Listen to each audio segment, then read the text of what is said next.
حسبي ربي جل الله ما في قلبي غير الله نور محمد صلى الله لا إله إلا الله حسبي ربي جل الله ما في السلام علیکم ورحمۃ اللہ تعالی وبرکاتہ۔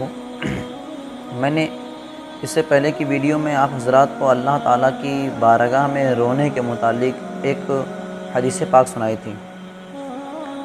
اب اسی موضوع کو برقرار رکھتے ہوئے کچھ اور واقعات اور حدیثیں سنتے ہیں جس سے انشاءاللہ تعالیٰ ایمان میں تازگی پیدا ہوگی۔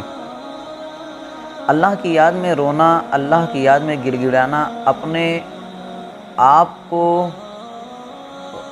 اللہ کی یاد میں جھکا دینا، اپنے قلب کو، اپنے جگر کو، اپنے دل کو اللہ کی یاد میں لگا دینا اور لگا کر اللہ کی یاد میں رونے لگنا، آنسو آنکھوں سے بہنے لگے۔ یہ انبیاء کرام علیہم السلام کا طریقہ ہے، ان کی سنت ہے۔ میں آپ کو بتاؤں، اللہ تعالیٰ نے جب یہ آیت نازل فرمائی افمن ھذا الحدیث تعجبون وتضحکون ولا تبکون، کیا تم اس بات سے تعجب کرتے ہو اور ہنستے ہو اور نہیں روتے؟ جب یہ آیت پاک نازل ہوئی، حضرت ابو ہریرہ رضی اللہ تعالیٰ عنہ کی روایت ہے کہ اس وقت اصحاب صفہ، جہاں پر صحابہ کرام میرے آقا صلی اللہ علیہ وسلم سے دین و اسلام شریعت کی تعلیم حاصل کیا کرتے تھے، اصحاب صفہ، وہاں جتنے لوگ صحابہ موجود تھے سب اللہ کی یاد میں، اللہ کے خوف سے زار و قطار بے تحاشا رونے لگے۔ اس قدر رونے لگے، روایت میں آتا ہے کہ ان کے رخسار، ان کے گال شریف آنسوؤں سے تر ہو گئے۔ اتنے میں میرے آقا صلی اللہ علیہ وسلم تشریف لاتے ہیں۔ حضور اکرم صلی اللہ علیہ وسلم نے ان کے یہ حال کو دیکھا تو آپ بھی انہی کے ساتھ رونے لگے۔ جب حضور صلی اللہ علیہ وسلم کے رونے کو صحابہ نے دیکھا تو وہ زار و قطار مزید رونے لگے۔ اس وقت میرے آقا صلی اللہ علیہ وسلم نے ایک بشارت دی، ارشاد فرمایا کہ یقیناً جو اللہ کی یاد میں روتا ہے، اللہ کے خوف سے روتا ہے، جہنم اس پر حرام ہے۔ سبحان اللہ۔ یعنی جب اللہ کی یاد میں، اللہ کے خوف سے انسان کے آنکھوں سے آنسو جاری ہو جائے تو یقیناً سمجھ لے کہ اللہ تعالیٰ نے اس پر جہنم کو حرام فرما دیا، جہنم کی آگ اس پر حرام ہو گئی۔ حضرت ابراہیم خلیل اللہ جو اولو العزم پیغمبر ہیں، میرے آقا صلی اللہ علیہ وسلم کے بعد انبیاء کرام میں اگر کسی نبی کا سب سے بڑا درجہ ہے وہ حضرت ابراہیم علی نبینا وعلیہ الصلوۃ والسلام ہے۔ جب وہ نماز کے لیے کھڑے ہوتے، امام غزالی رحمۃ اللہ علیہ نے ارشاد فرمایا کہ اللہ کے خوف سے اس قدر روتے کہ ان کے رونے سے جو سینے میں آواز پیدا ہوتی ہے، اس سینے کی آواز اور اس کی گڑگڑاہٹ کو 1 میل دور سے لوگ سن لیا کرتے ہیں۔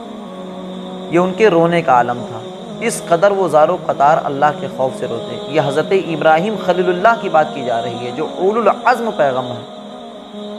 حضرت یحییٰ علی نبینا وعلیہ الصلوۃ والسلام کے حوالے سے روایت میں یہ آیا کہ وہ جب نماز کے لیے کھڑے ہوتے تو زار و قطار روتے۔ ان کا رونا تو اس قدر تھا کہ پیڑ پودے پتھر بھی رونے لگتے، پرندے بھی ان کے رونے کو دیکھ کر رونے لگتے۔ ان کے والد محترم حضرت زکریا علیہ السلام بھی ان کے رونے کو دیکھ کر رونے لگتے۔ اس قدر ان کے رونے کی حالت رہا کرتی۔ روایت میں آیا ہے کہ ان کے رخسار شریف پر آنسو بہنے کی وجہ سے زخم پڑ گئے تھے۔ اللہ اکبر۔ ان کی والدہ ماجدہ نے ان زخموں پر اون کی پٹیاں رکھی، اونی روئی کی پٹیاں رکھی تاکہ آنسو خشک ہو جائے، آنسو سوکھ جائے۔ لیکن پھر بھی جب وہ نماز کے لیے کھڑے ہوتے، اللہ کی یاد میں، اللہ کے خوف سے زار و قطار رونے لگتے۔